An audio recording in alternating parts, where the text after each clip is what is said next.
আন্তর্জাতিক অপরাধ ট্রাইব্যুনালে শেখ হাসিনা সহ ৭ জনের বিরুদ্ধে গুমের অভিযোগ দায়ের করেছেন বিএনপির স্থায়ী কমিটির সদস্য সালাউদ্দিন আহমদ। মঙ্গলবার সকাল ১১টার দিকে ট্রাইব্যুনালে চিফ প্রসিকিউটর মোহাম্মদ তাজুল ইসলামের কাছে অভিযোগ জমা দেন তিনি। এতে সাবেক প্রধানমন্ত্রী শেখ হাসিনা, সাবেক স্বরাষ্ট্রমন্ত্রী আসাদুজ্জামান খান কামাল, সাবেক আইজি বেনজির আহমেদ, পুলিশ কর্মকর্তা মনিরুল ইসলাম, সেনা কর্মকর্তা জিয়াউল হাসান, ডিএমপি কমিশনার আসাদুজ্জামান মিয়া ও একেএম শহীদুল হক সহ ৭ জনের নাম উল্লেখ করা হয়েছে। গুমের অভিযোগ জমা দিয়ে সাংবাদিকদের সালাউদ্দিন আহমেদ বলেন, বাংলাদেশে ফ্যাসিস্ট আমলে যারা গুম, খুন, নির্যাতনের শিকার হয়েছেন, এই সমস্ত কিছু নিয়ে যাতে মামলা হয়, সবাই যেন মামলা করেন। আন্তর্জাতিক অপরাধ ট্রাইব্যুনালে এইসব মামলার বিচার যেন হয়, তার জন্য লজিস্টিক সাপোর্ট বাড়ানোর আহ্বান জানায়। তিনি আরও বলেন, এই জাতির আকাঙ্ক্ষা ন্যায় বিচার।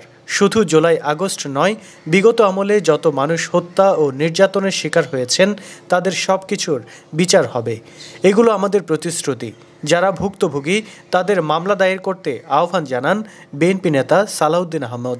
২০১৫ সালের ১০ মার্চ রাজধানীর উত্তরা থেকে সালাউদ্দিন নিখোঁজ হন। প্রায় ২ মাস পর ১১ মে ভারতের মেঘালয়ের শিলংয়ে স্থানীয় পুলিশ তার সন্ধান পায়। তাকে আটক করার পর বৈধ নথিপত্র ছাড়া ভারতে প্রবেশের অভিযোগে দেশটির ফরেনার্স অ্যাক্ট অনুযায়ী মামলা করে মেঘালয় পুলিশ। সেই মামলায় নিম্ন আদালতের রায়ে ২০১৮ সালে খালাস পান সালাউদ্দিন আহমদ।